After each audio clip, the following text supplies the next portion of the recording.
সরকারকে কঠিন আন্দোলনের মধ্যে দিয়ে বাংলাদেশের মসনদ থেকে যখন বিদায় নিল, আমরা মনে করি সেই আন্দোলনে শুধু বিএনপি একা নয়, জামাতে ইসলাম সহ সকল বিরোধী দল, ছাত্র সমাজ, যুব লক্ষ্মীপুরকে উন্নয়নের রোল মডেল হিসাবে প্রতিষ্ঠা করার জন্য জনাব শহীদুদ্দিন চৌধুরী আলী কাজ করে যাচ্ছেন।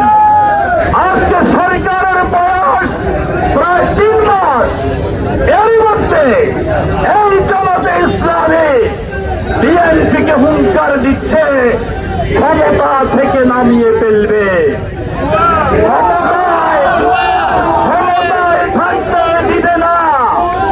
জনাব শহীদুদ্দিন চৌধুরী আলীর মাননীয় মন্ত্রী মহোদয়ের যত পোস্টার পেস্টন আছে, জামাতের লোকজন, শিবিরের লোকজনকে দিয়ে আপনারা ছিঁড়ে ফেলেছে। আপনারা বিভিন্ন জায়গায় আমাদের আত্মার মেম্বারকে হুমকি দিচ্ছেন, আমাদের আত্মার মেম্বারের গায়ে হাত তুলেছেন। প্রিয় বন্ধুরা, আপনার হুঁশিয়ার করে দিতে চাই, এই সমস্ত করা কোনোভাবে ঠিক হবে না।